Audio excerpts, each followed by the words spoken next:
Good morning, good afternoon, good evening, everyone. Thank you very much for joining us. Bonjour à tous et toutes, mais merci d'avoir pris le temps de vous joindre à nous. Alors, je veux juste vous inviter à tous et toutes qui ne prennent pas la parole de vous mettre en sourdine pour assurer la qualité de son et aussi pour la fonctionnalité d'interprétation. Bonjour, je m'appelle Montasser Kamal, je suis un spécialiste senior des programmes au sein du CRDI. Et bienvenue à ce premier webinaire en tant que groupe et j'aimerais vous remercier d'avoir pris le temps de vous joindre à nous ce matin. Alors, on va commencer avec quelques points logistiques. Alors, ma collègue Aïcha va vous offrir des astuces et directives en matière du webinaire. Bonjour, ISS, si vous pouvez aussi vous présenter. Merci beaucoup, Montagne. Bonjour à tous et toutes. Alors, c'est un plaisir de pouvoir vous accueillir aujourd'hui pendant cet atelier. Bonjour, je m'appelle Aisha. Je suis une récipiendaire d'un prix CRDI. Je travaille de côte à côte avec Montassur. C'est vraiment un plaisir de pouvoir vous accueillir.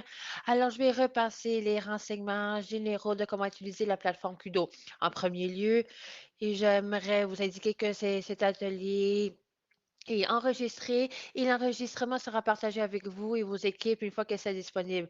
On vous offre l'interprétation en français. Alors, pour choisir votre langue de préférence, vous pouvez choisir ou cliquer sur l'icône langage.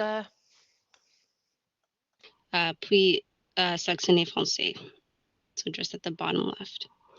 When needed, you can turn your camera and Lorsque c'est nécessaire, vous pouvez activer ou désactiver vos microphones ou vos vidéos. Vous pouvez utiliser les fonctionnalités qui se trouvent dans la barre inférieure. Alors, si vous voulez soulever, lever la main, si vous avez des questions, vous invitez à utiliser la fonctionnalité lever la main aussi. Alors, pendant la présentation, on vous encourage d'utiliser les icônes de messagerie pour pouvoir envoyer vos questions dans la boîte de clavardage. Et cette boîte de clavardage sera surveillée pour répondre à vos questions de manière opportune. Pour avoir accès à plein écran, vous pouvez cliquer sur l'icône qui se trouve à droite. Et lorsque vous pouvez changer entre le mode de présentation et le vidéo en simplement cliquant sur le bouton présentation ou le bouton live vidéo qui se trouve sur la barre supérieure de votre écran. Ça, c'est les fonctionnalités de base pour votre plateforme pour la présentation aujourd'hui. Alors, si vous avez des questions, n'hésitez pas à nous poser des questions concernant la plateforme. Vous pouvez nous envoyer un message dans la boîte de clavardage. Alors, encore, je vous souhaite la bienvenue et merci d'avoir pris le temps de vous joindre à nous aujourd'hui.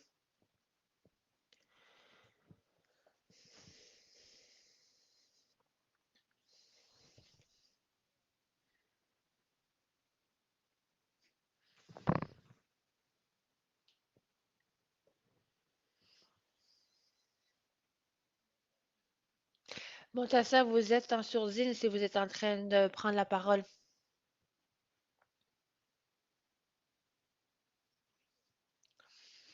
Bonjour.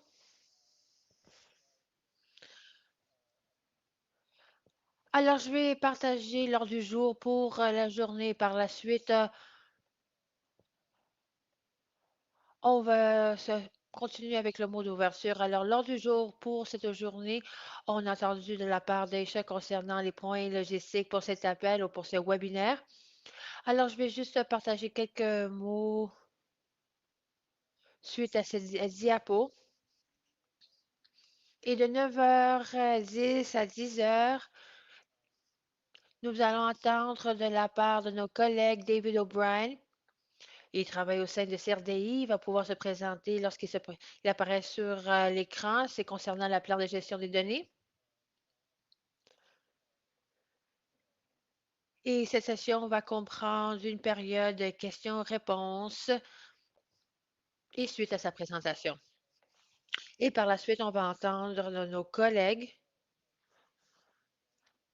de la Société de la recherche féminine. Alors, Charity et Anne vont prendre la parole et nous parler du sondage qui sera envoyé avant de l'atelier qui va être mené au mois de janvier. Et on en parlera davantage dans cette session. Et ce segment va aussi comprendre une période de questions-réponses pour toute question que vous pourriez avoir.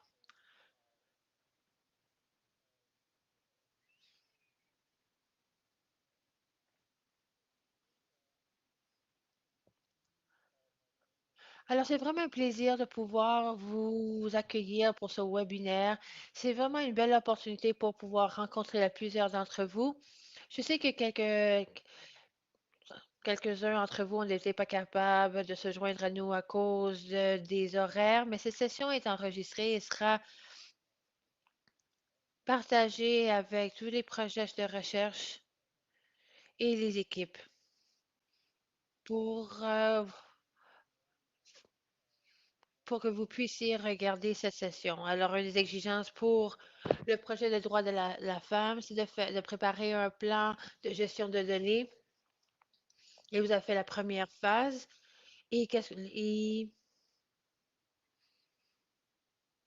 maintenant, vous avez le temps de travailler sur la deuxième phase. Alors, c'est la raison pour laquelle que nous avons préparé ce webinaire pour vous offrir des astuces, des réflexions, des directives qui pourraient vous être utiles au cours des prochains mois lorsque vous êtes en train de préparer vos plans de gestion de données et aussi votre travail sur le terrain, aussi la planification de votre recherche. Je vais dès maintenant inviter mes collègues du CRDI qui sont sur l'appel pour d'activer leur caméra et de se présenter. On a vu les courriels, on a vu il y a des adresses courriels qui ont été partagées avec vous au cours des derniers mois. Alors, je vais juste demander mes collègues du CRDI de se présenter, s'il vous plaît. Et je pense que Francine est déjà sur l'écran. Alors, Francine, s'il vous plaît, vous avez la parole.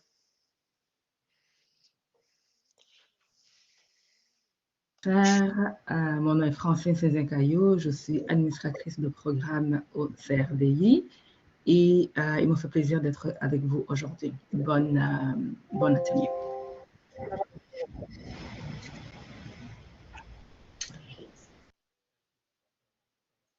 Merci beaucoup, Francine. Roberto, vous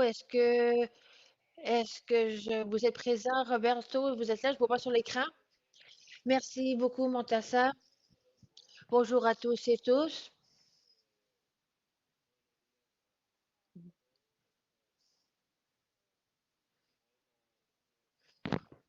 Je suis un spécialiste de programme senior au sein du CRDI pour le siège social.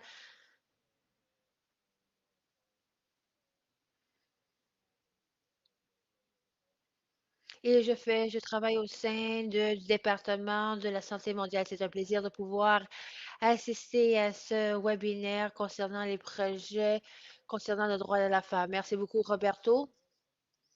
Je crois, Will, je vois votre nom, mais si vous pouvez vous présenter.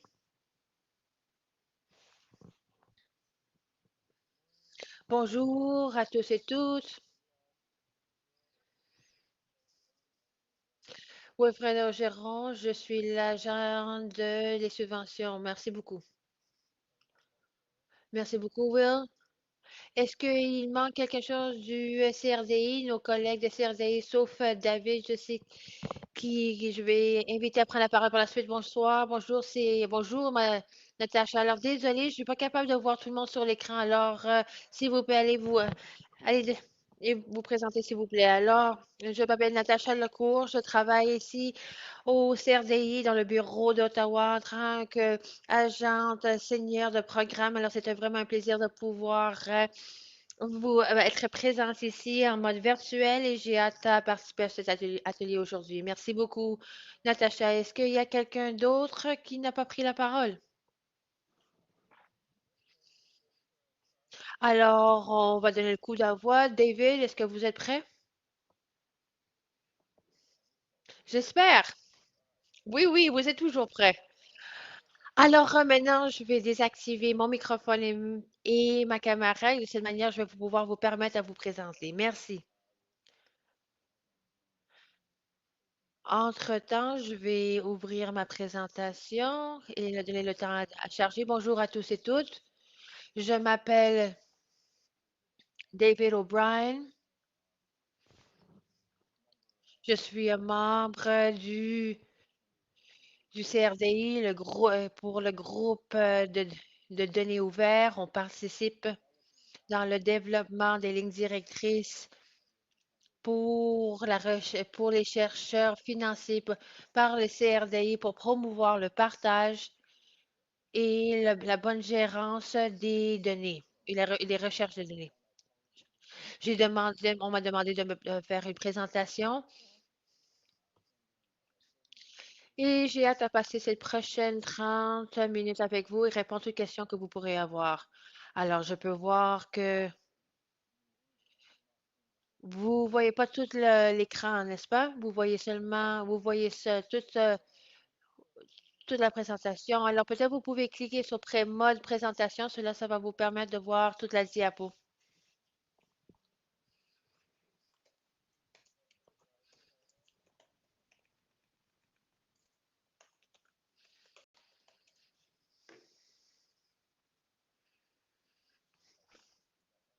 Est-ce que ça, c'est mieux? Oui, peut-être c'est toujours en train de se préparer. On voit encore toujours le partage d'écran tel quel.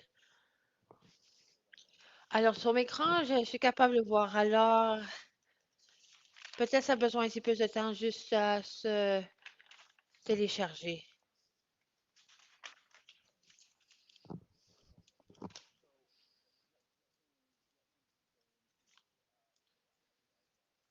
Alors, je vais vous présenter juste un survol de notre présentation. Je vais parler de l'irrationnel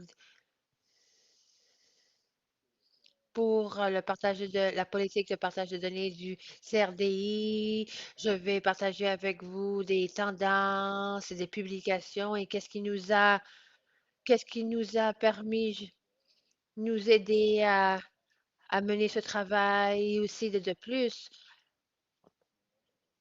On va parler justement l'émergence des principes justes ou équitables dans notre travail pour pouvoir promouvoir la mise en œuvre de ces principes. On va parler justement de la planification, de trouver un hébergement pour votre donnée lorsque vous êtes en train de développer votre plan de gestion de données. Alors, au cours des prochains mois et temps, lorsque vous êtes dans la phase de planification et dans la phase de cueillette de données, il est utile de voir où vous allez héberger et traiter vos données. Alors, je vais parler justement les états d'ouverture, les différentes options qui existent. Par la suite, je vais passer un petit peu plus de temps de regarder les, les journaux, les types de données qui sont disponibles, ou peut-être plus que le journal, des registres. Alors, c'était toujours utile de regarder vers l'avant, de voir quel type de publication vous pouvez envisager. Et, et par la suite, passer au présent et de préparer votre, vos protocoles d'examen d'éthique pour s'assurer que vous pouvez publier où vous voulez publier. Et par la suite, une brève introduction où vous pouvez trouver des registres ou des dépôts adéquats. Désolé, David. Alors, les diapos ne changent pas. Alors, je ne sais pas si on est toujours sur la première diapo. Alors, il n'y a pas eu de changement de diapo. Alors, je vais aller plus bas. Alors, la présentation est ouverte pour moi. Elle est soulignée. Alors, on voit votre présentation, mais c'est pas dans le mode de slideshow. Et on voit toujours la première diapo, la diapo d'ouverture. OK, je vais arrêter mon partage écran et voir qu'est-ce qui se passe.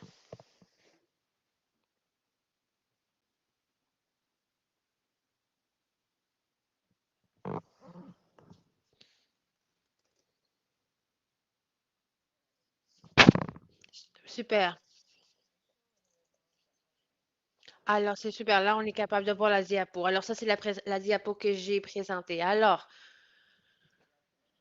les rationnels, ou les raisons. Là. Alors, les raisons pour lesquelles dans le champ, lorsqu'on est en train de regarder nos politiques, Voici une sélection des raisons pourquoi le CRDI a adopté les principes d'ouverture. Alors, il y a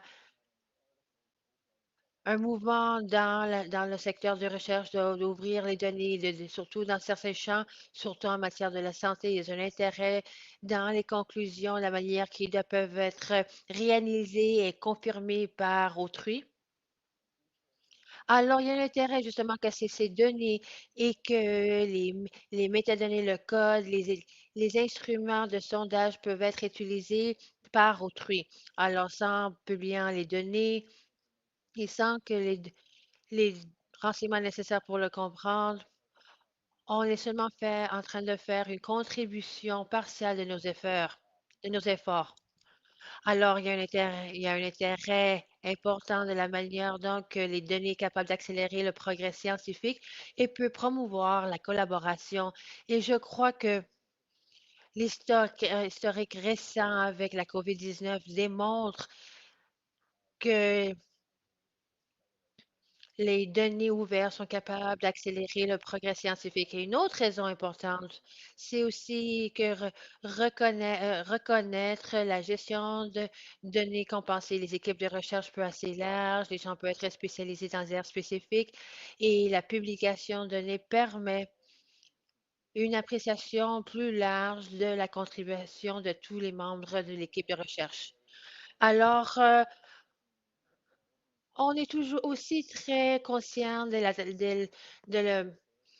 tendance et les changements dans les données, comment on va passer justement à la publication de données. Alors, je vais offrir des exemples plus tard dans la présentation.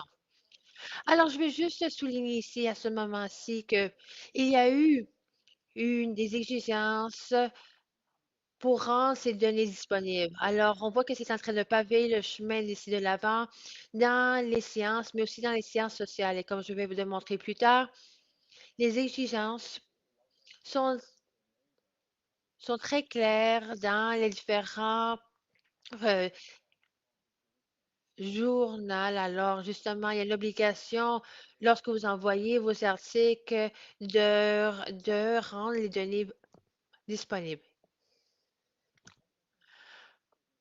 Alors, dans nos principes de CDRCI ça rime avec ce que j'ai mentionné, ça rime justement avec notre publication ouverte, les compléments de données ouvertes, c'est important pour faire avancer notre mandat et qu'on souhaite à la phase de planification pour toute la cueillette de données, le processus, que ce soit mené d'une manière qui peut maximiser le partage de données.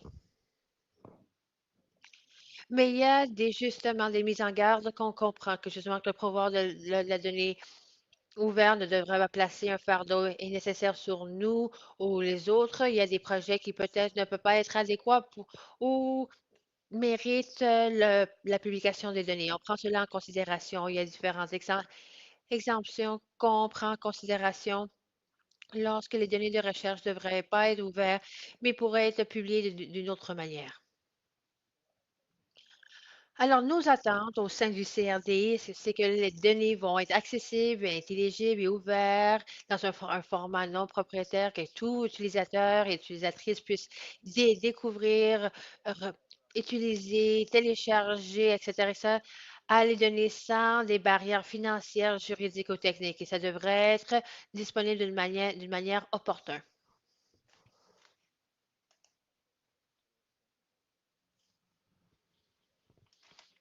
Alors, voici une citation que vous voyez ici par M. Nadal qui s'appelle les principes directeurs FAIR. Et ça souligne 4 caractéristiques d'une bonne gérance. Alors, FAIR, c'est responsable pour que trouvable, accessible, interopérable et réutilisable. Alors, je vais parler de chacun de ces 4 éléments. Alors, des données trouvables, ça veut dire que vous êtes capable de trouver les données. Cela veut dire qu'il y a un identificateur avec votre groupe de données, puis assez de mégadonnées pour vous permettre de comprendre qu'est-ce que ces données représentent, ses origines, ce contenu, etc. Alors, accessible représente des données qui est archivées dans un stockage à longue durée. Et ça peut être rendu disponible en utilisant des procédures techniques normalisées. Ça ne veut pas dire que ça a besoin d'être ouvert au public, mais la manière dont que les renseignements puissent être euh, trouvés ou cherchés. Alors, de pouvoir accéder pouvoir accéder à cela, ça va pas être considéré accessible. Un groupe de données qui est dans un repositoire qui a des engagements avec du stockage à long terme. Alors, interopérable représente qu'est-ce que les données veut dire et peut être utilisé à travers différentes applications et systèmes. Vous pouvez avoir accès en utilisant des sources ouvertes ou des formats qui n'est pas propriétaire, que vous n'avez pas besoin de licence pour pouvoir l'intégrer dans d'autres données dans le même champ de recherche. Et réutilisable, cela veut dire que les documents sont bien documentés, qui offrent des renseignements riches et que les données peuvent répondre à des normes communautaires et comprendre des termes et des modalités claires dans la manière dont que les données peuvent être accessibles et réutilisées. Alors, lorsque justement le FAIR, c'est pour ça, c'est vraiment ça, ça vous offre des exemples qui peut être trouvés dans les différentes littératures disponibles. Alors, voici un diagramme de le cycle de vie. C'est un processus qui ne peut pas être séquentiel pour tous et toutes, mais ça vous aide à comprendre qu'est-ce qu'on nous anticipons que les gens vont regarder lorsque vous êtes en train de développer votre plan de gestion de données. Alors, ça, c'est quelque chose qui devrait être pris en considération au début de votre projet de recherche et par la suite, vous êtes capable de développer un plan et en reconnaissant qu'un plan devrait être adapté. Et on soutient la révision de ces plans de gestion. Mais au début, on demande à tous et toutes de vraiment prendre en considération ce cycle que vous voyez sur la diapo. Voici des questions dans votre phase 2 du plan de gestion de données. On croit que c'est important lorsque vous vous apprêtez à vous lancer dans votre projet de recherche. Alors, dans cette deuxième phase, on demande aux équipes d'identifier des ensembles de données. Alors, qu'est-ce que vous allez collecter les types de données que vous allez utiliser qui pourraient être publiés par autrui. Et c'est important de caractériser ces données. On demande aussi aux équipes de revisiter et de considérer leur examen éthique et les permissions pour que ça soit inclus dans les publications, alors que ça soit à votre conseil d'éthique va être capable de voir qu'est-ce que vous visez à faire, qu'est-ce que vous demandez de la part de vos sujets humains et qu'est-ce que vous visez à publier. On demande aussi d'identifier à ce stade les obstacles aux intentions pour que vos données soient faires, alors trouvables, accessibles, etc. Et quel type de documentation vous allez avoir besoin pour que les gens puissent comprendre vos ensembles de données.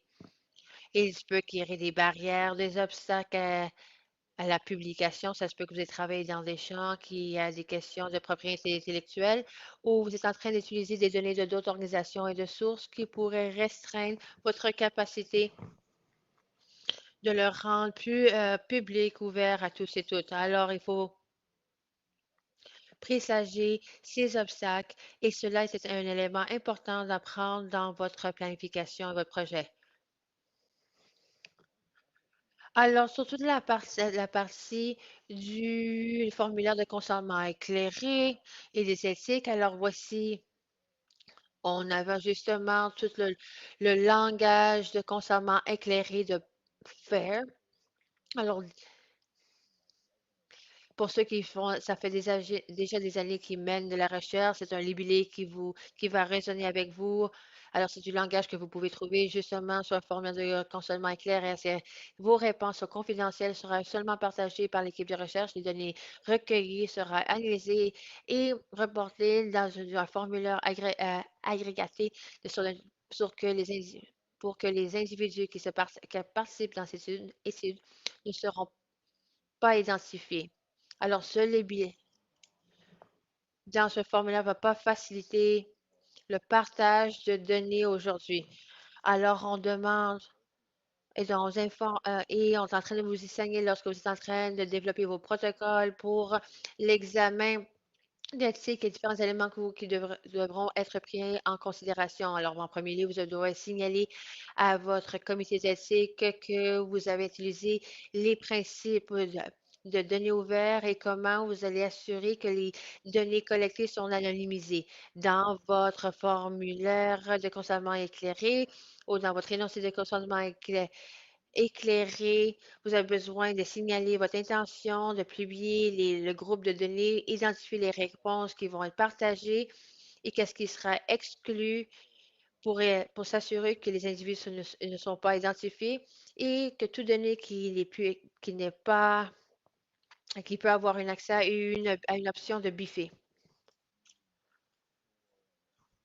où vous allez stocker et héberger vos données pendant votre cycle de projet de recherche. On est en train de viser qu'est-ce qui est fair et ouvert, mais comme vous pouvez voir ici dans cette boîte à droite, fair, c'est pas toujours ouvert et ouvert n'est pas toujours fair, équitable ou juste. En haut, à droite, vous avez justement, vous avez un dépôt de données, ça se peut qu'il y ait une place désignée où vos collègues peuvent publier ou déposer leurs données. Et cela semble respecter les principes de FAIR, c'est ouvert, vous pouvez accéder à ces sites, vous pouvez télécharger ces groupes de données, vous pouvez les utiliser. Ici, à la gauche, ça se peut que vous allez trouver des publications, des articles, où il n'y a pas de données sous-jacentes publiées, puis il n'y a aucune indication de la manière de la manière dont vous avez accès à ces données ou comment vous avez trouvé ces données. Alors, ça ne répond pas aux principes pair et aux vowels. Alors, au milieu, vous allez trouver des articles qui répondent aux deux critères.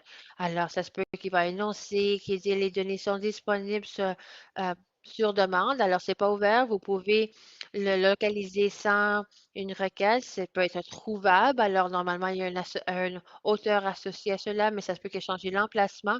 Et lorsque vous n'avez pas une indication si c'est accessible, entre autres, si ça répond aux critères de FAIR, il y a aussi des dépôts sécurisés. Ça se peut que vous êtes en train d'utiliser des données qui est stockées dans des données de santé du gouvernement qui donnent l'accès aux chercheurs et chercheuses d'avoir accès à cela. Ce n'est pas ouvert. Vous avez besoin de demander l'autorisation. Vous devez avoir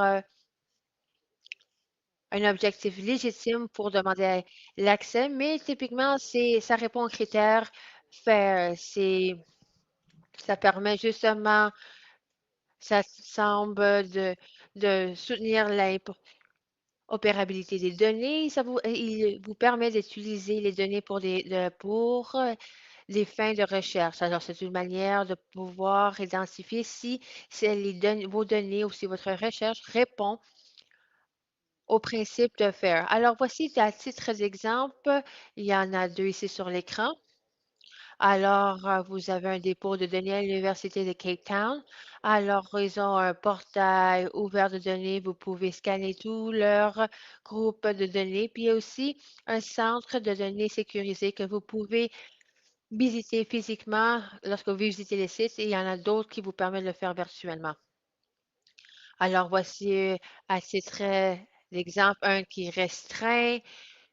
L'autre, c'est un exemple de Figshare. Ça, c'est un exemple d'un article qui est en train d'être examiné. Alors, justement, il y a un embargo sur les données. Cela veut dire que les données seront disponibles d'ici 6 semaines. Et ce processus est utilisé par certains chercheurs et chercheuses qui sont en train d'examiner le document ou selon la date qu'ils ont communiquée concernant le moment que les données vont être disponibles. Alors, ça, c'est des points à prendre en considération concernant les groupes de données. Alors, Le CRDI, c'est important de prendre en note les différentes exemptions. Je pense que ça rime avec les différentes exemptions que les journaux vont permettre. Alors, il y a des motifs pour ne pas partager les données ouvertes. J'en parlerai avec vos agents de programme et vos comités d'éthique vont aussi avoir des commentaires sur ce sujet. Ainsi, les, les éditeurs des journaux, alors peut-être vous n'êtes pas en train de partager ces données de manière ouverte. Il y a des la législation en matière de la protection de la vie privée. Il y a des groupes ou des motifs de réglementation. Il y a aussi des motifs en matière de propriété intellectuelle. Il y a aussi des motifs techniques ou financiers. J'en ai parlé brièvement, mais que pas tous les projets de recherche vont mériter ou où le comité ne va pas bénéficier de la publication de votre recherche. Alors, votre plan de données va identifier à quel moment et pourquoi vous n'allez pas rendre vos données publiques. Alors, ça se peut qu'il va y avoir des commentaires sur votre proposition de la part du comité. Et lorsque vous essayez à publier de vos groupes de données, ça se peut que les éditeurs vont avoir leur perspective. I have found that it's very helpful to advise researchers to look ahead to areas where they look to publish and to see what their peers are doing. C'est très utile de voir les procédures que les autres vont faire. Pas tous les journaux ont les mêmes exigences. Et je vais l'illustrer dans un instant. Bon, une place où on peut regarder, c'est ce qui s'appelle la viabilité, la disponibilité, pardon. Et il vous donne des conseils sur les attentes. Quand ces attentes exigent de la planification à long terme, c'est bon de regarder maintenant. Et je vais vous donner des exemples. Premièrement, ici, voici un arbre de décision publié par Kayla Francis. D'autres publications vont l'avoir aussi. C'est un guide pour les chercheurs qui veulent publier dans leurs articles en ce qui est pertinent à leurs données. Donc, ils disent que dans la publication du groupe, qu'il y a certains articles qui vont promouvoir les données ouvertes. Ils vous demandent tous de voir leur politique de partage pour les journaux en question. S'il y a une politique de données ouvertes, est-ce qu'elle est mandatée? Et si celle l'est, est-ce que vous demandez, pour tous ceux qui considèrent se soumettre dans ce journal pour s'assurer qu'ils ont l'approbation pour publier? La prochaine étape, ils disent que le comité de revue va regarder les données. Donc, est-ce que les données ont été mises en place dans un repositoire, dans un emplacement ou un répertoire? Sinon, ils vont vous demander de vous assurer que c'est téléchargé, que les données pour l'article, pour que le comité de revue puisse faire partie de ce processus. Si ça a été dans un répertoire, est-ce qu'il y a une licence appropriée qui permet les autres de l'utiliser? Il demande si, une fois que c'est placé dans le répertoire, que vous allez avoir un DOI. Ils veulent avoir que toutes les données dans le répertoire puissent avoir un DOI pour qu'elles soient retrouvables. Et vous passerez par la revue, le processus de revue. Bon, c'est les étapes là, que les journaux demandent à tous les gens qui sont intéressés, les auteurs d'intéressés à considérer. Voici quelques exemples. C'est un exemple ici d'un groupe ouvert de données qui est équitable, qui est fair. Elle est publiée à PLOS One. Ce journal et sa disponibilité dit que la politique suivante s'applique à toutes les revues et exige que tous les auteurs puissent duplicater publiquement, sans restriction, toutes les informations à la date de publication légale ou restriction empêche le partage. Les auteurs doivent indiquer quelles sont ces restrictions sur ce journal en particulier. Dans cet article en particulier, ce groupe de recherche a utilisé les données de FONSA, qui est une agence gouvernementale au travers de la loi chilienne qui les permet d'avoir accès à cette information et la publier et qu'elle soit de l'information identifiable. Ils décrivent leurs données. C'est une très grande base de données et tous disponibles à le DOI où ils ont mais tout dans un répertoire public. Les données qui sont disponibles et dans le format CSV, vous pouvez la télécharger pour d'autres applications. Il y a une licence. La seule raison que je n'ai pas mis comme réutilisable, c'est que je ne sais pas quels sont les règlements pour les non-chiliens d'avoir accès à ces bases de données, que si c'est complètement réutilisable par tous, et c'est une question pour moi. Mais en général, n'importe qui peut regarder leur base de données, regarder l'article et peut, comme indiqué, duplicater l'étude. C'est un autre exemple d'un article qui n'est pas ouvert ou juste fair. C'est publié dans le journal de santé publique en Afrique. C'est une étude randomisée. Plusieurs journaux ou articles vont s'attendre que les données quantitatives d'être disponibles. Celui qui publie ne fait pas de citation si c'est une exigence. Par contre, plusieurs articles dans ce journal publient leurs données. Mais j'ai choisi une qui n'a pas été vérifiée pour illustrer le point. L'auteur de cet article ont près de 500 individus qui ont participé dans l'étude et qui étaient des questionnaires. Les trouvailles pouvaient être compilées dans un format, mais ne sont pas disponibles, malgré que l'article dit que la disponibilité du matériel de données dans cet article est disponible. Ce qui est disponible, c'est les données de description, mais je crois que ça passe à côté. Ce qu'on recherche ici, c'est les données complètes et un lien pour la retrouver. Bon, un autre exemple ici nous vient de Global Health. C'est un journal d'accès ouvert. Voici un exemple qui est des données fair et ne sont pas ouverts et je vais expliquer pourquoi. Ce journal ou cet article veut que tous les auteurs encouragent les auteurs de rendre leurs données ouvertes et disponibles selon les principes FAIR. Et les données ne sont pas mises à la disposition. Alors, idéalement, une déclaration de l'auteur devrait être fournie dans la soumission pour expliquer pourquoi. Dans cet article, l'auteur utilise les données de UNICEF. Et dans leur accessibilité, ils disent qu'ils sont disponibles publiquement sur ce site.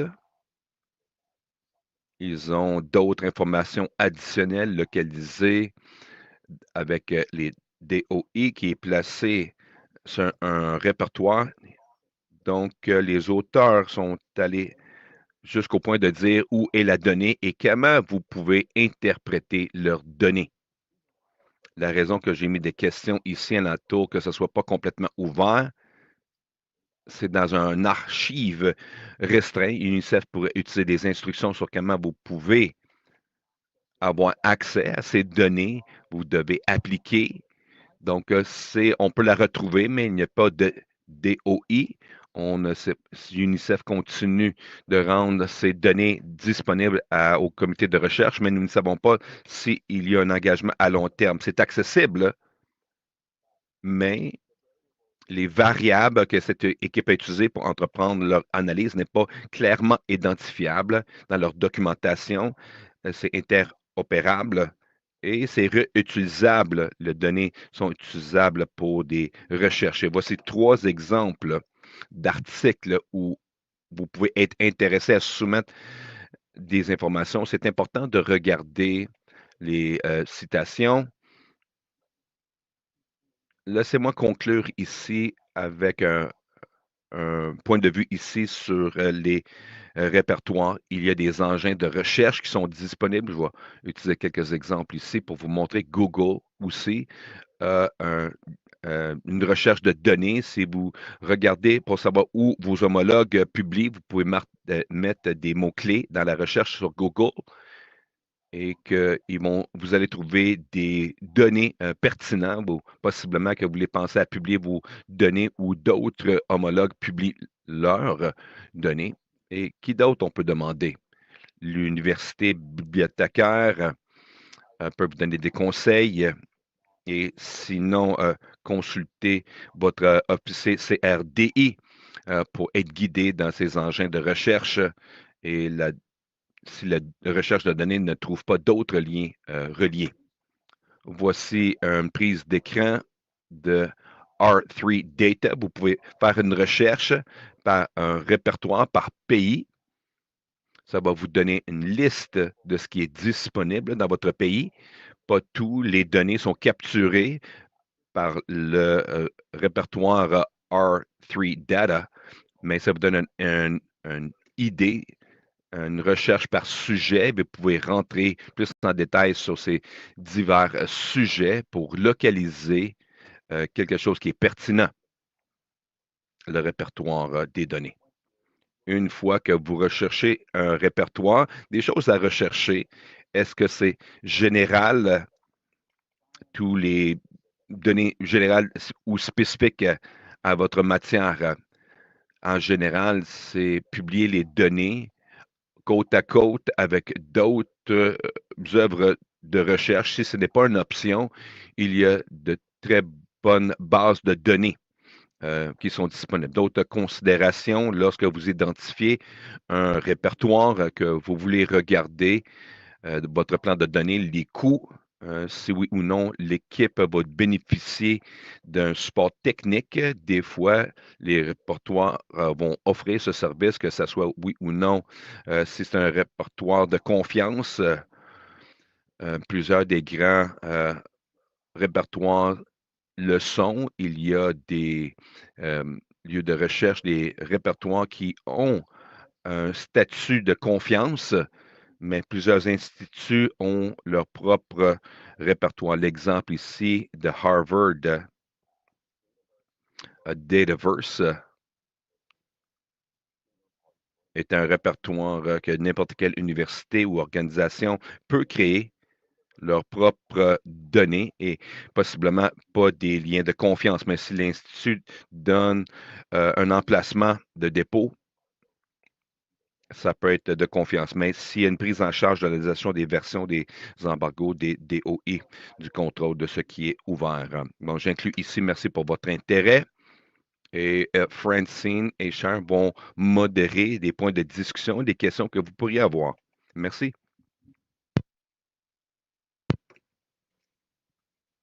Merci.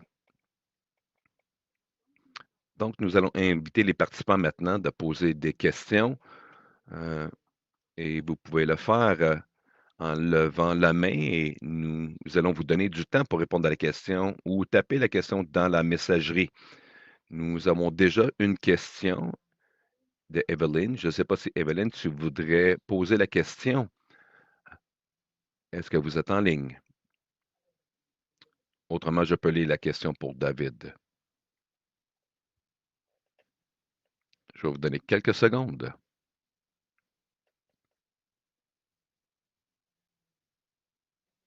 Evelyn, vas-y, on peut enlever la sourdine sur votre micro.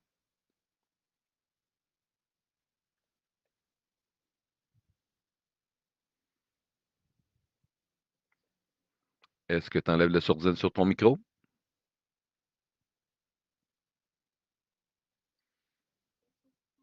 Pour la deuxième fois, je vais lire la question et possiblement que tu peux complémenter la question. Donc, la question, c'est pour les participants qui choisissent de s'enlever de cette étude après que les données ont été corrigées, est-ce qu'on peut faire un exemple, les données pour les XX études au 30 septembre de 2024. Après cette date, enlever les données ne serait pas possible parce que les données vont être analysées pour Si tu choisis de sortir de l'étude avant avril 2024, on ne retient pas l'information que vous avez donnée jusqu'à date.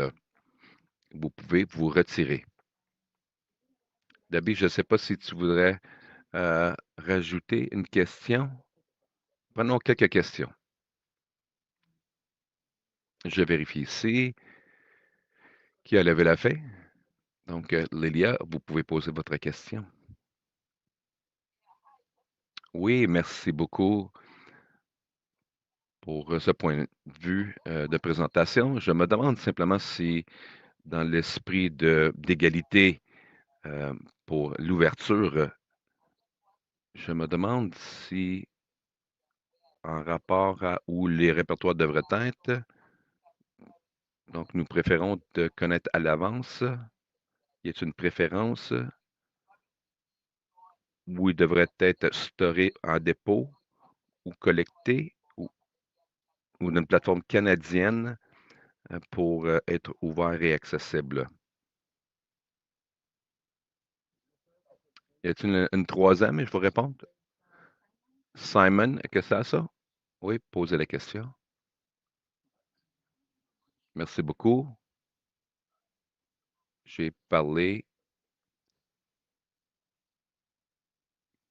Si on collecte les données de jour après jour,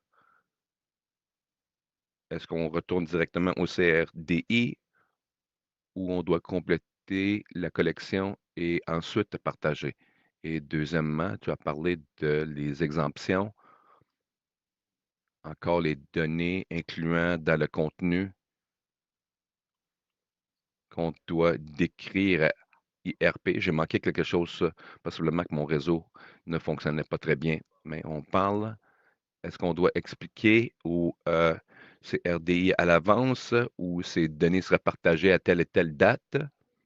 Je sais qu'à Uganda, nous pouvons partager et possiblement faire partie de ce programme de partage. Merci si j'ai manqué quelque chose.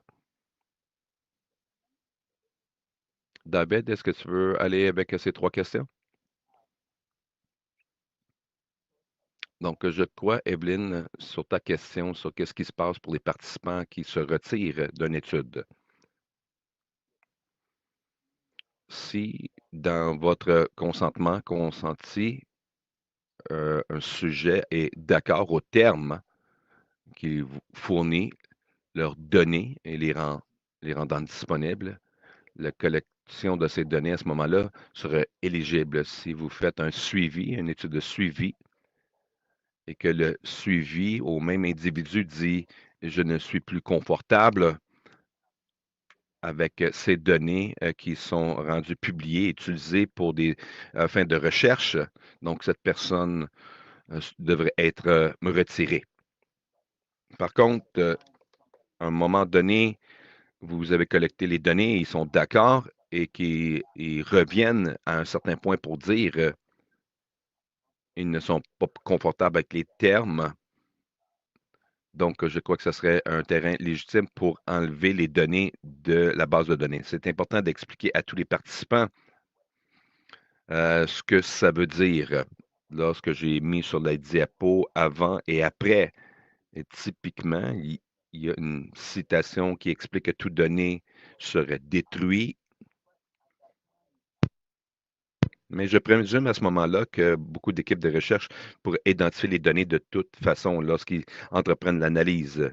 La seule différence ici, c'est de rendre votre recherche et vos participants conscients du rationnel qui est les rationnels, c'est que s'ils soutiennent l'étude pour des buts scientifiques, ça ne devrait pas être une grande pas pour apprécier que les autres aussi peuvent bénéficier de regarder, de réanalyser les données.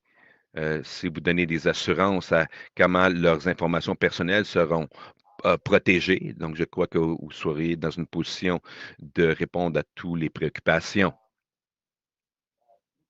Lydia, ta question sur les choix de répertoire, c'est une bonne question. Je crois ici, nous demandons votre recommandation.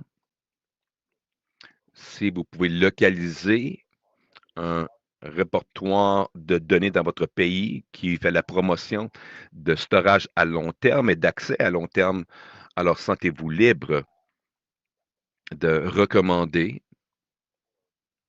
ou de travailler avec ça, avec cette organisation, avec ce répertoire de données. Il y a des situations possiblement où vous allez trouver que vos homologues qui publient leurs données avec un thème, dans un domaine thématique, pour un répertoire qui se spécialise dans votre terrain de recherche et possiblement n'est pas localisé dans votre pays, mais peut avoir un intérêt justifiable pour le déposer dans ce répertoire. Et le choix est à vous de regarder vos options, de les considérer, quels sont les, les pros et les cons, pour et contre, pardon. La liste alentour de le coût et le support technique, la visibilité de votre recherche et prendre en considération. Et l'autre, est-ce que c'est de confiance? Est-ce que c'est une base de données qui vous donne du support que vous avez besoin pour avoir l'assurance que les données seront trouvées par d'autres et auront l'accessibilité à long terme et qu'il y a des formats des licences qui permettent les autres de rendre ça réutilisable. Il y a 3 points de données de sites de données. Google Data Research peut vous donner des options à considérer. Simon, mon commentaire sur le IRB et amener leur attention. Mon expérience à date a été différents IRB ont différentes niveaux de partage de données, différents niveaux de partage. C'est important d'être absolument transparent à ce que vous collectez, qui est impliqué et quelle est l'intention de la publication de ces données pour être conscient de la raison et à ce moment-là où vous pouvez faire une clarification pertinente à publier ou soit les différents principes et CRDI et d'avoir une conversation à ce moment-là. Je crois que mon conseil pour toi serait que dans ta préparation de ton protocole et tes documentations, c'est d'être possiblement suivre les principes, si tu crois dans ton opinion que ce sera nouveau, un nouveau protocole pour votre IRB et de travailler au travers des différentes questions qui peuvent être dans le chemin de l'intention de la publication des données en particulier.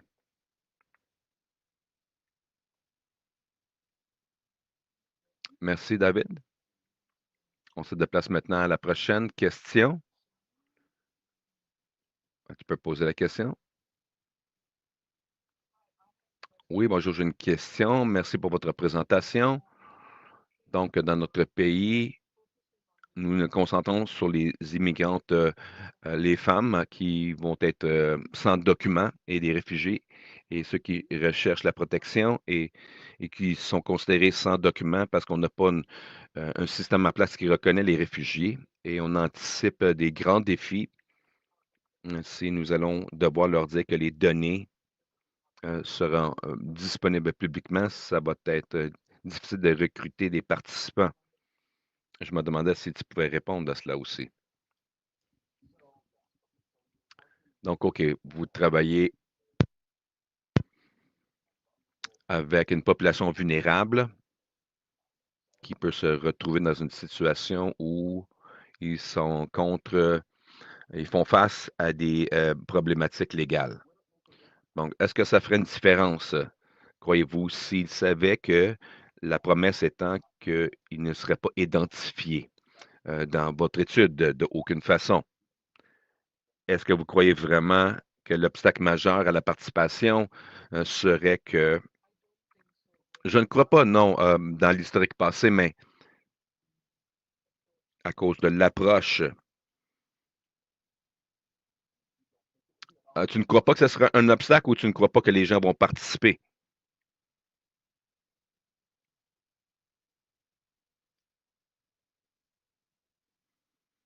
Sharona?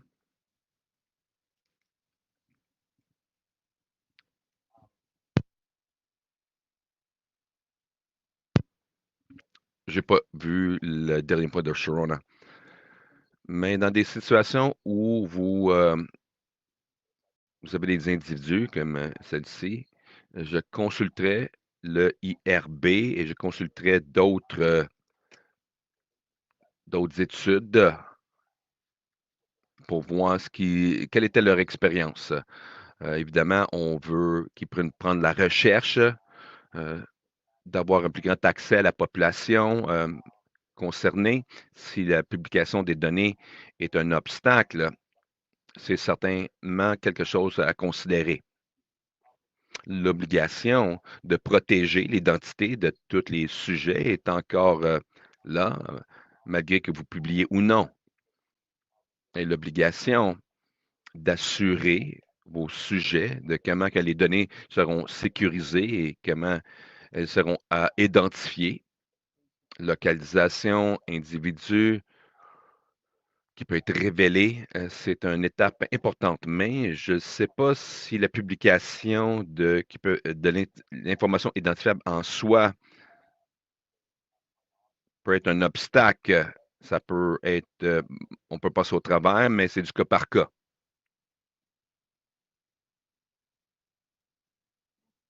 Merci. Et les données qualitatives, je crois qu'il y avait un autre participant dans cette réunion qui a aussi mentionné la question. OK, oui, certainement. Donc, les données qualitatives, les images, etc., ont toutes trouvé leur foyer dans des répertoires des recherches de CRDI. Du côté qualitatif, si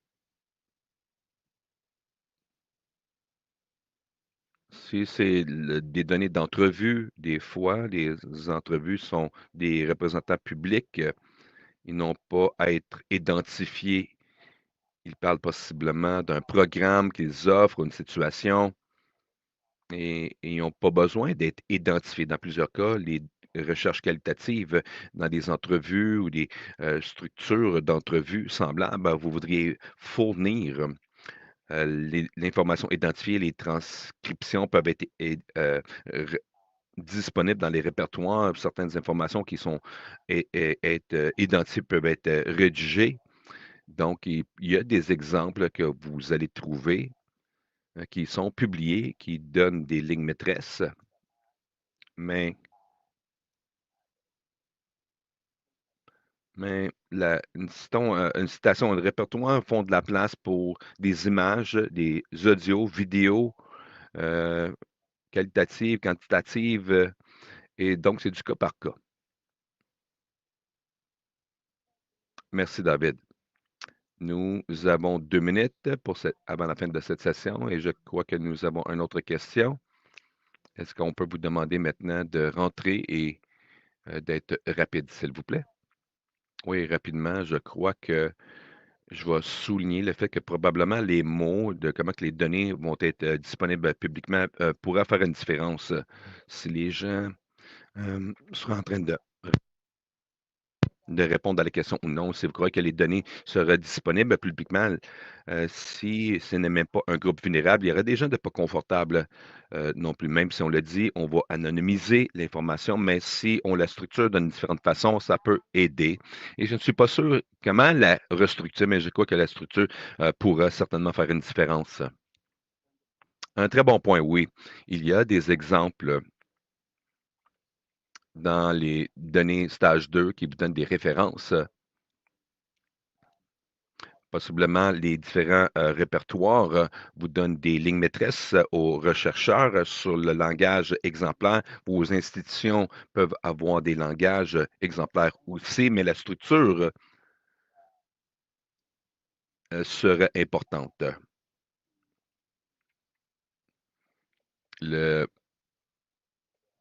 De rendre la donnée disponible aurait une obligation semblable.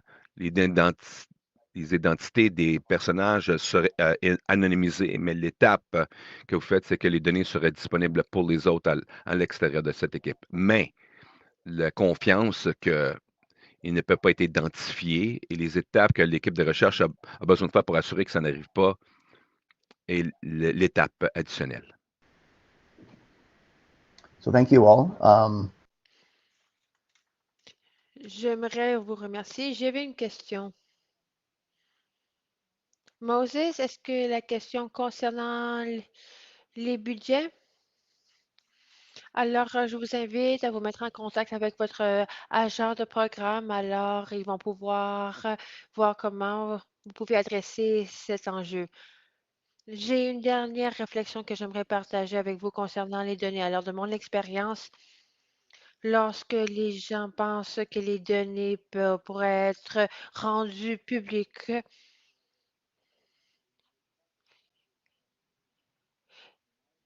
alors ils ont convenu de faire un entretien. La dynamique de l'entretien pourrait être différente à cause de cela.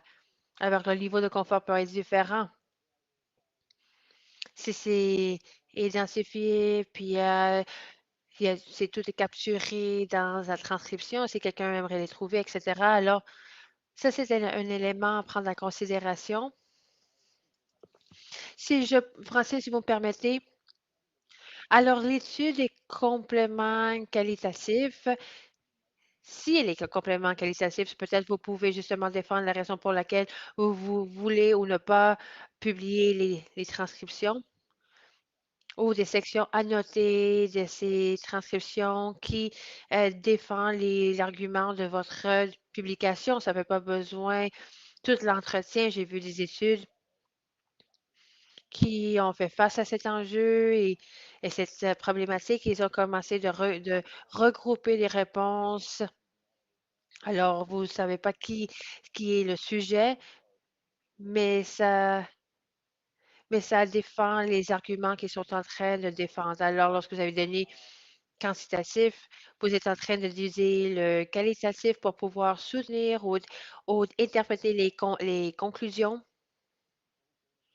Les deux groupes de données n'ont pas besoin d'être publiés. Si vous croyez qu'il y a des préoccupations de la part de vos sujets, aussi,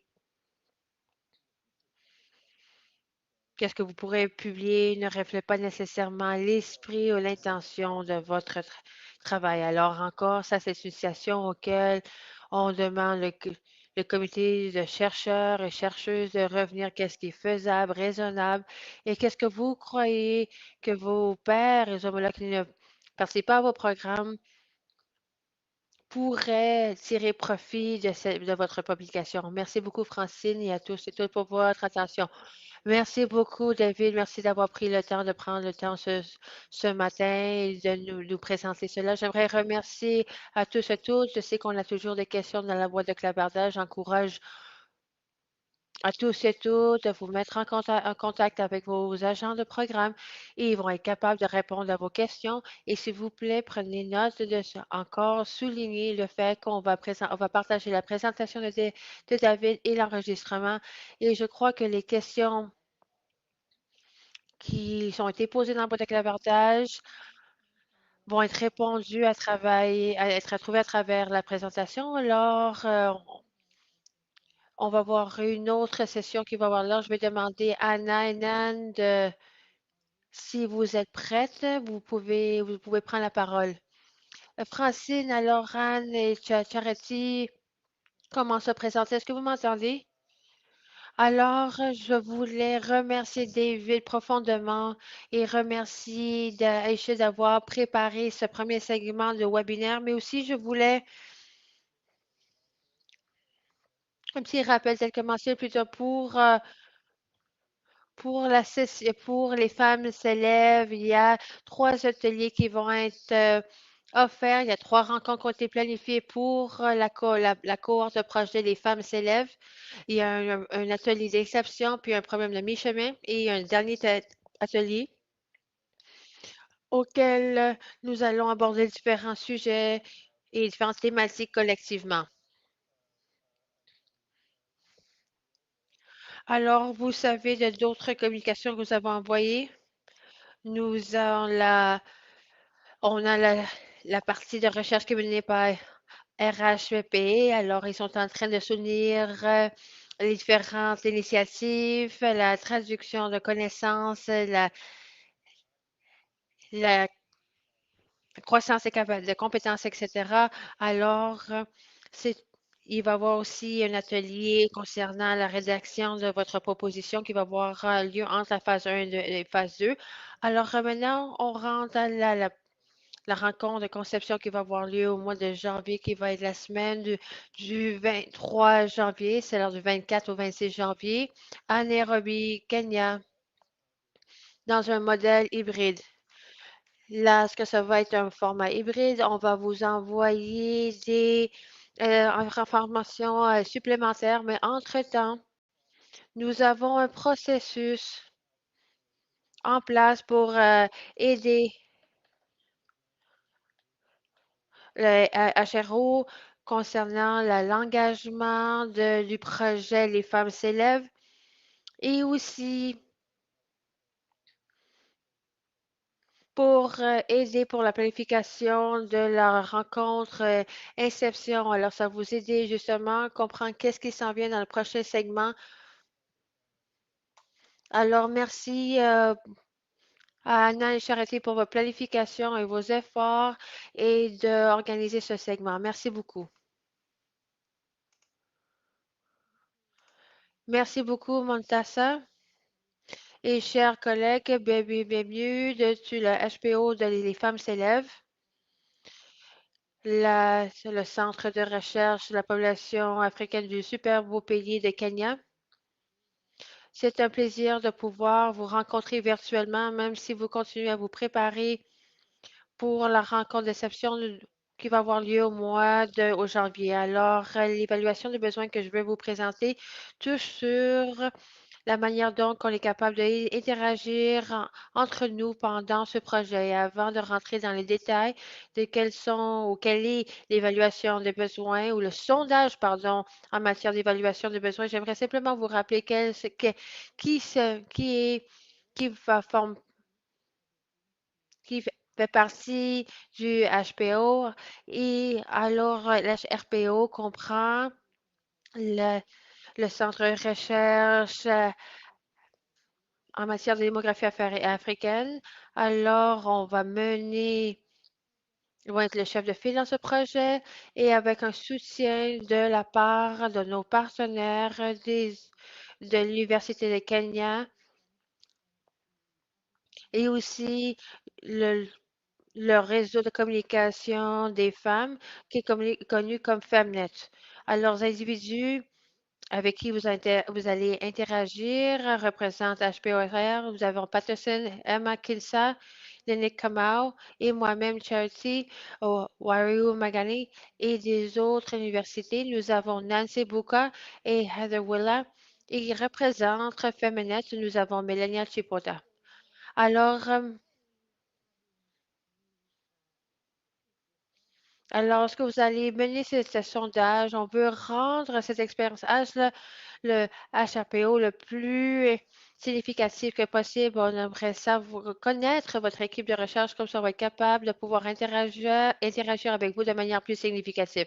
En premier lieu, j'aimerais vous informer que les renseignements qui seront partagés de votre part vont demeurer confidentiels.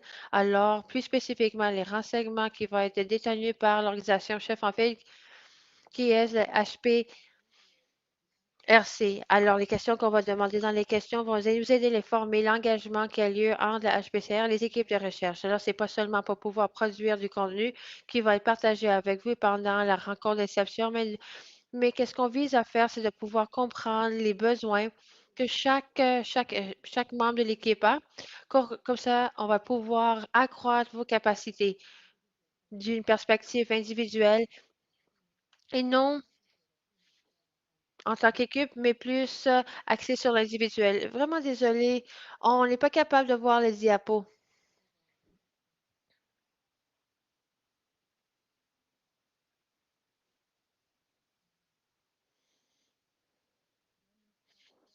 Alors, on va arrêter le partage d'écran et par la suite recommencer. Alors, c'était la dernière diapo. Alors maintenant, je pense que ça fonctionne. Alors, on était toujours sur la première diapo. Est-ce que vous pouvez voir mon écran? Est-ce que c'est clair ou est-ce que vous avez besoin d'aller en arrière? Non, ça, on est capable de visualiser. Alors, non, ça, désolé, cher Alexis, on a perdu le visuel. Tout d'un coup, ça, l'image a disparu. Est-ce que vous pouvez voir mon écran? Pas encore.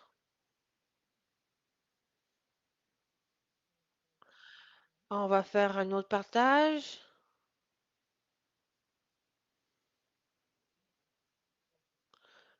Est-ce que vous êtes capable de voir présentement? Oui. Si vous pouvez activer le mode présentation, ce sera plus facile.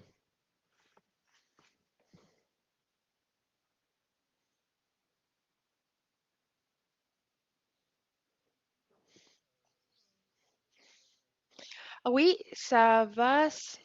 Si vous voulez arrêter votre partage.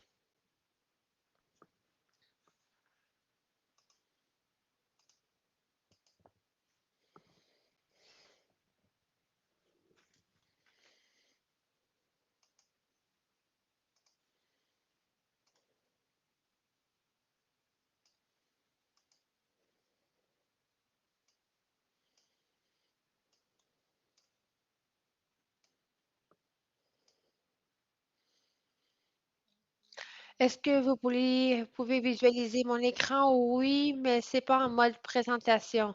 Si vous pouvez activer la fonctionnalité, c'est super. Alors, OK, alors je suis... Charité, est-ce que vous voulez que je le fasse pour vous?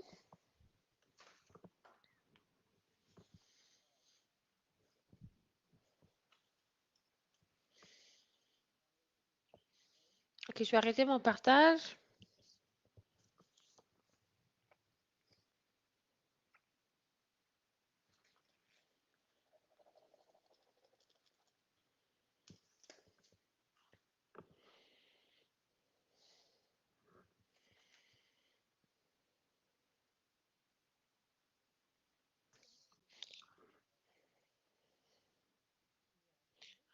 Alors, voici les visages que je voulais partager avec vous parce que ça, c'est l'équipe avec qui vous allez travailler.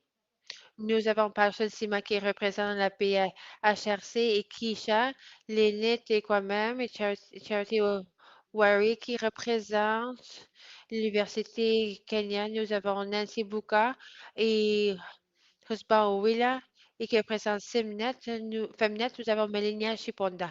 Prochaine diapo, s'il vous plaît.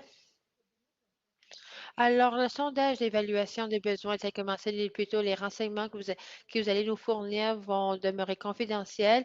Alors, si l'organisation chef, le HPRO va être responsable pour cela. Et la question va non seulement informer notre participation avec vous en tant qu'équipe de recherche dans la préparation pour la rencontre de Cepsion, mais de cette manière, on va être capable de, de tenir ces renseignements pour informer notre approche pendant cette étape du projet. Alors, le sondage va informer l'engagement à travers la durée du projet, puis on encourage à tous les membres des équipes de recherche de compléter les sondages individuellement. Comme ça, on peut personnaliser notre approche aux membres et non OK, parce qu'on sait que les équipes comprennent différentes recherches, différents niveaux paliers. Alors, le sondage va être disponible en anglais et en français.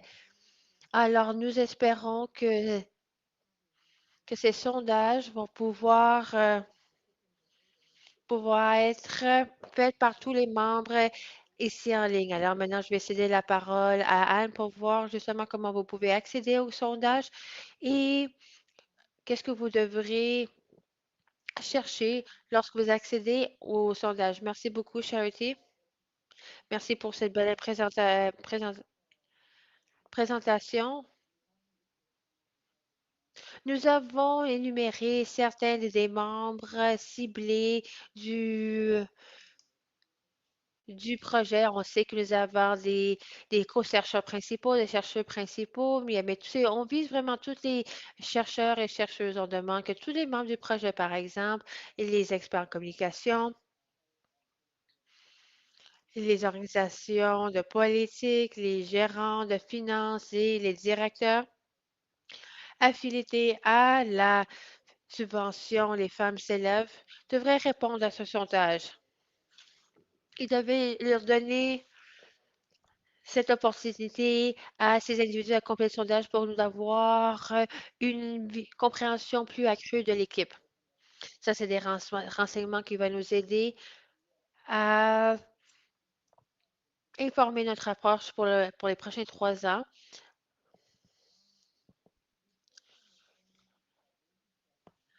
Alors, les étapes que vous avez besoin de compléter pour répondre au sondage. Voilà. La première étape, vous allez recevoir un courriel du CRDI. Par la suite, il va avoir un courriel de requête qui vous demandera de répondre au sondage d'évaluation de besoins du HPRO. Alors, on vous invite à regarder votre boîte de courriel, votre courriel pour ce deuxième courriel du courriel que vous voyez sur l'écran. Ça va contenir un lien unique pour que vous puissiez compléter le sondage. Une fois que vous recevez ce deuxième lien, on vous invite à répondre à toutes les questions sur chaque page. Et une fois que vous cliquez sur le bouton, ça va vous amener la prochaine question qui va vous donner des renseignements sur notre étude et si vous souhaitez participer au sondage. Une fois que vous répondez oui, ça va vous amener à la prochaine page avec la prochaine question. Et lorsque vous passez à travers les différentes questions, vous allez être capable de compléter le sondage. Et une fois que vous avez complété cela, je vais pouvoir vous accepter. Alors, le lien est unique pour chaque membre de l'équipe de recherche. Une fois que vous recevez ce lien, et c'est très important que vous cliquez sur Submit, envoyer à la fin du sondage. Et une fois que vous avez fait cela, vous allez recevoir un courriel de remerciement confirmant que vous avez envoyé vos réponses. De cette manière, vous allez recevoir cette confirmation que vos réponses ont été reçues. Alors, voici un aperçu du sondage. Alors, vous allez voir comme première question, c'est l'information en matière de consommation. Nous sommes ravis qu'on a activé le mode lecture d'écran. Alors, ça va permettre toute personne d'avoir accès à ce document pour pouvoir répondre au sondage et vous n'avez pas pu utiliser votre ordinateur. Ça, c'est quelque chose que vous pouvez accéder à tout moment. Alors, cliquez sur le prochain bouton pour accéder à la prochaine question. Alors, vous pouvez aller en arrière en cliquant sur Previous, P-R-E-V, Previous, pour si vous voulez modifier votre réponse. Lorsque vous avancez dans le sondage, vous n'allez pas pouvoir avancer dans le sondage si vous n'avez pas répondu aux questions précédentes. Si vous n'avez pas répondu aux questions obligatoires, vous n'allez pas pouvoir passer à la prochaine question. Et lorsque cela a lieu, vous avez un commentaire en haut qui indique que la réponse est obligatoire.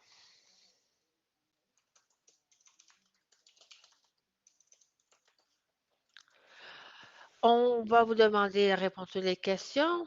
Et une fois que vous avez répondu à la question, vous pouvez cliquer sur Submit, envoyer et passer à la prochaine question.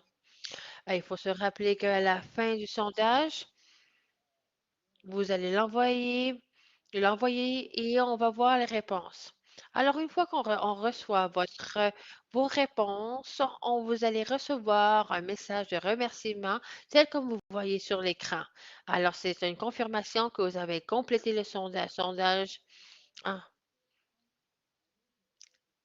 Et ces réponses vont nous aider à planifier la rencontre déception qui aura lieu au mois de janvier, mais aussi les 2 autres rencontres Montessa a mentionnées.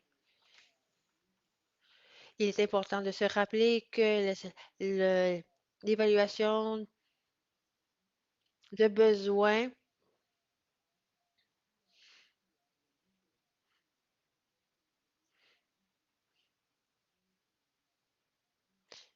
est important pour qu'on puisse comprendre vos besoins et de permettre à tous et toutes de participer sur cela. Sur ce note-là, j'aimerais vous offrir l'opportunité de poser toute question que vous pourriez avoir. Alors, Francine, vous avez la parole.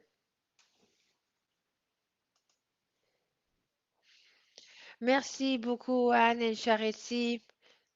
S'il y a des questions, Francine, si vous voulez voir s'il y a des questions dans la boîte de clavardage. Nous avons une question d'Evelyne. Alors, elle demande si, si ce lien pourrait partager avec les membres de l'équipe ou c'est quelque chose de personnalisé. Je vais regarder rapidement voir s'il y a d'autres questions et par la suite, Anne va pouvoir répondre à plusieurs réponses à plusieurs en même temps. Alors, je vois qu'il y a quelqu'un qui a les mains levées.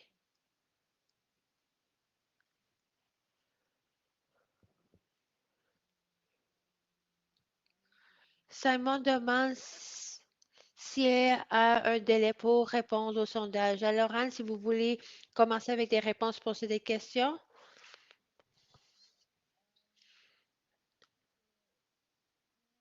Alors, le courriel, le lien au sondage sera envoyé par individu. Alors, les chercheurs principaux, les chefs d'équipe, des équipes de recherche devraient nous offrir et nous fournir tous les courriels de tous les membres de leurs équipes, y compris les non-chercheurs.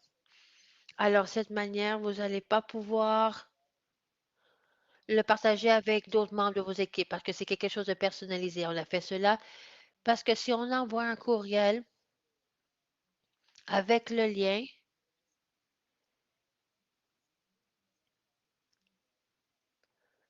parce que ça se peut qu'ils ne font pas partie du programme des femmes élèves, alors leur réponse ne va pas refléter les vrais besoins de l'équipe. C'est la raison pour laquelle c'est basé sur l'invitation, mais c'est la raison pour laquelle on insiste que tous les membres de l'équipe qui participent au projet, y compris l'équipe de finances, l'équipe en matière de politique et l'équipe de la femme, etc., soient partagés avec nous. On veut vraiment que tous les membres de l'équipe, qu'ils soient des chercheurs ou non, participent à ce sondage pour qu'on puisse personnaliser les ateliers. Alors, d'ici 2 semaines, vous allez recevoir ce courriel. Vous allez offrir une réponse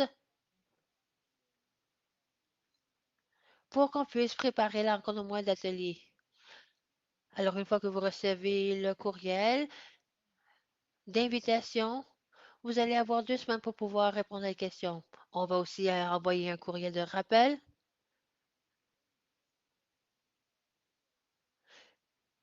Et si c'est nécessaire, on sera en contact avec les chercheurs principaux, si le cas échéant.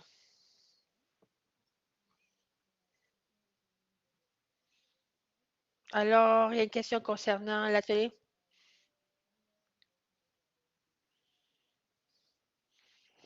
Alors, l'atelier est prévu pour le 23 et le 26, du 24 au 26 janvier 2023.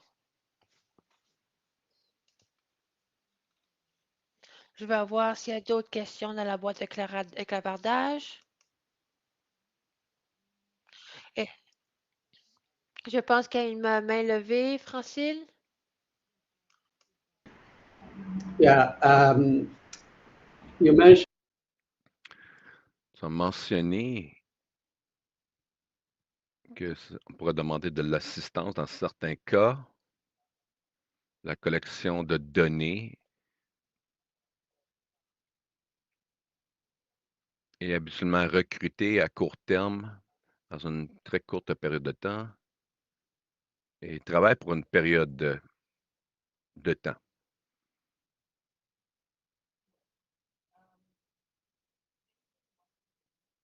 Oui, si on travaille, que dans ce cas, on va avoir un défi si on n'a pas réajusté les données dans le système de collecte et on ne pourra pas répondre. Nous ne pourrons pas répondre au sondage dans le mois suivant. Et pour cela, ça serait aux membres de l'équipe de regarder dans la capacité de partage d'informations, renforcer la capacité, mais possiblement, ça serait à eux de déterminer ce qu'ils peuvent faire localement pour renforcer la capacité de leur équipe en utilisant les ressources que nous aurions partagées avec leurs membres seniors.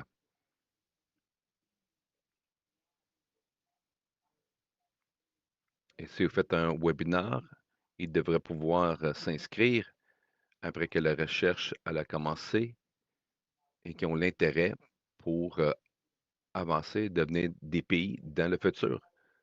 C'est encouragé, mais ils ne participeront pas dans cette vérification de capacité, mais peuvent bénéficier des matériaux sans partager le contenu dans les activités de renforcement de capacité dans le futur.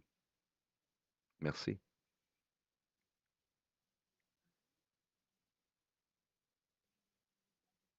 Je crois qu'on n'a pas d'autres questions dans la messagerie. Lydia, je crois. Je crois que c'est une vieille main levée, mais le micro est à toi si tu as des questions.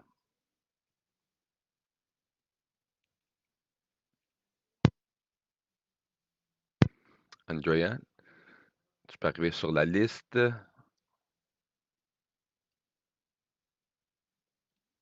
Andrea?